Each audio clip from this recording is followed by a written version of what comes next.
In the Harry Potter movies, one of the best aspects of Severus Snape as a character is how complicated he is. He has many flaws and failings that result in him becoming the bitter and spiteful teacher fans would love to hate throughout the original 7 books. Then the truth came out about how he was always on Harry Potter's side, motivated by his unrequited love for Harry Potter's mother, Lily. Every good deed Snape did in the books was to honour the memory of the woman he loved because, though he might not have been able to stand Harry at times, he knew Lily loved her son more than anything, and that alone was enough of a reason for Snape to fight for him. Always. Yet, his role in the books came down to constantly deceiving the most powerful dark wizard in history, Lord Voldemort. Snape not only accomplished this, but even after Voldemort killed him, he still believed that Snape had been loyal to him. This is owed almost entirely to Snape's skill as an Occlumens, a person who can shield their mind from mental intrusion.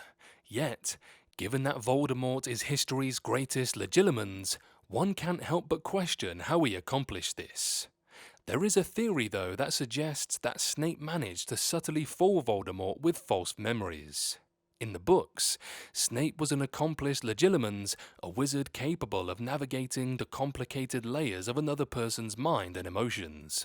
Crudely summarized, it would be best described as mind reading, though practitioners of the art find this highly undersells what's actually happening during its use. However, while Snape was gifted at the art, employing it regularly when interacting with others, and even in combat to give himself an edge, his true skill was in the art of occlumency, the polar opposite of legilimency. An Occlumens can close off their minds and feelings to the intrusion of others. Given that Snape was always someone prone to walling off his emotions to avoid showing weakness, he had a natural aptitude for this particular form of magic. Ironically, this made him distrusted by both sides of the First and Second Wizarding War, as no one would be entirely sure which side he was on since he could hide his true intent. The one exception to this was Voldemort, who always believed he understood Snape's true motivations. In reality, Snape had been hiding his deep everlasting love for Lily Potter from Voldemort since the beginning he joined, feigning that he had moved past his affection for her a long time ago when, in reality, it was one of Snape's greatest strengths. Voldemort, having no true concept of how powerful a motivator love could be, never questioned this. Not to question me. In fact, when Voldemort was in the same room as Snape, which was many times during the final year of the war, he was never truly able to read the mind of someone he counted among his most useful followers. Granted, Voldemort would have had no reason to do so. Snape had killed Albus Dumbledore, the one person Voldemort feared and respected, earning him the Dark Lord's unquestioning trust. This certainty that Snape was nothing more than a pawn was maintained right up until the moment of his death. In the end, Snape deceived Voldemort with his talents in shielding his mind, the cover crafted by himself and Dumbledore, and a superb level of acting.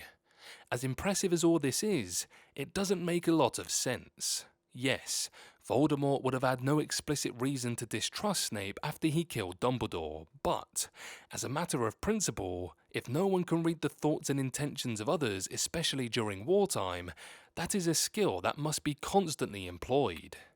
It's baffling to imagine why Voldemort wouldn't want to verify that Snape was on the up and up with his skill. After all, Snape's closeness to Hogwarts and Albus Dumbledore made him easy to distrust. He was the greatest Legilimens in the history of the wizarding world.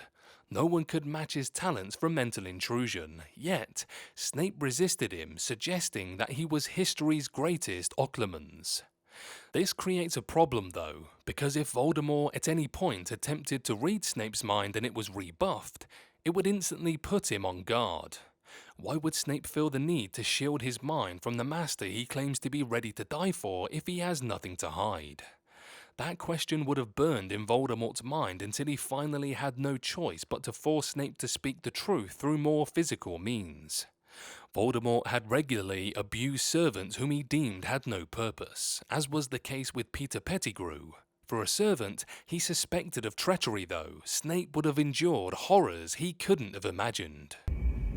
Horror. So looking back, The fact that Snape got away with blocking Voldemort from entering his mind seems unlikely, at least not without severe repercussions for him. The only possible explanation is that Snape allowed Voldemort to enter his mind.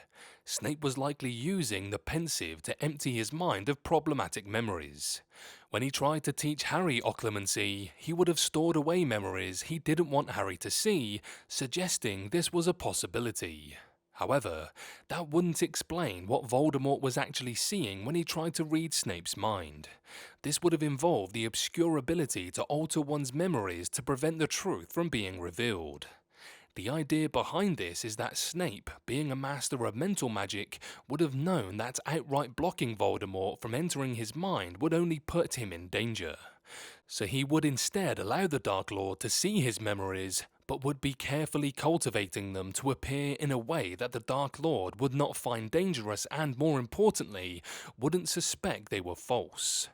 Though this may sound like a stretch, this talent has been seen before in much less refined form. Horace Slughorn was also a gifted occlumens, able to fend off the likes of even Albus Dumbledore. What memories Dumbledore did get from Slughorn, though, were altered to show Slughorn in a more favourable light rather than reveal his shame. These memories were stated to become distorted when the altered parts begin to occur, suggesting that Slughorn wasn't even versatile in the skill, and that a more accomplished occlumens could alter a memory so well that it would be impossible to tell the difference between fact and fiction, something that is made even more blurry considering how memory can blur the line between one's perception of events and reality. That motherfucker back there is not real! If the theory holds, then Snape would have been feeding Voldemort perfectly crafted false memories to calm any rising distrust he may have had in Snape. Given how talented Snape was, even by the time of the First Wizarding War, it's possible that he had been doing this to Voldemort well before he defected to the Order of the Phoenix. His enduring love for Lily Potter would have been considered shameful and quite possibly labelled him as a blood traitor among the ranks of the Death Eaters. Voldemort's later claims that Snape said he would find a more worthy partner for himself could be proof that he tricked Voldemort with false memories of Snape letting go of his childhood love for Lily. If so, then Snape wasn't just the greatest occlumens of his time, he was the greatest master of the mind to ever live. Severus Snape was one of the greatest minds of his generation. He was a potions master without equal, had an outstanding knowledge of the dark arts, and was incredibly talented in both occlumency and legilimency. From a very young age, Snape crafted his own dangerous spells, including Sectum Sempra and Levicorpus. He was even adding his suggestions to improve the potions recipes to a book likely created by a potions expert.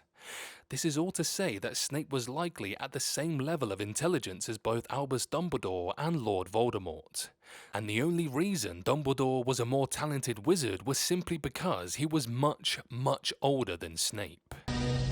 But you're so old. However, there is no way the Dark Lord, who liked to think of himself as the most powerful wizard to ever live, would have accepted Severus Snape as his equal. Snape was younger, lacked any family legacy, something Voldemort respected, and didn't accrue any type of reputation during his Hogwarts years. Voldemort respected Albus Dumbledore because he was powerful, but also because Dumbledore had crafted a whole persona for himself in the wizarding world. Not only that, but Dumbledore was a pure-blood wizard, had sustained a friendship with Grindelwald, and had a history of ambition. What's more, Dumbledore was the first wizard the young and impressionable Tom Riddle had ever met. Snape, on the other hand, was young and pathetic in Voldemort's eyes, much like he thought of all his servants. He considered Snape more efficient and useful, but still never at his level. Even if there were any flaws in Snape's occlumency or in the memories he crafted for Lord Voldemort, the Dark Lord didn't see it because he likely wasn't looking for them. He only realised Snape was the true master of the Elder Wand after much consideration and feeling the wand didn't belong to him, not even considering Draco Malfoy's role in the whole ordeal. Even if Voldemort suspected Snape as a traitor, he would never in 1,000 years believed Snape to be such a powerful occlumens to not only shield himself from the Dark Lord, but also to craft high-quality memories for him. Voldemort himself was a weak occlumens, easy to read by Dumbledore. Not only that, but even Harry managed to accidentally get into his head. Voldemort crafted a truly believable memory as a trap for Harry, a skill that he probably thought no one else had. When Severus Snape killed Dumbledore, that was the last proof Voldemort needed that the Death Eater was undoubtedly on his side. There was simply no way in Voldemort's mind that Snape was intelligent enough to outsmart him. After all, it was his way of thinking that eventually allowed Harry to defeat him.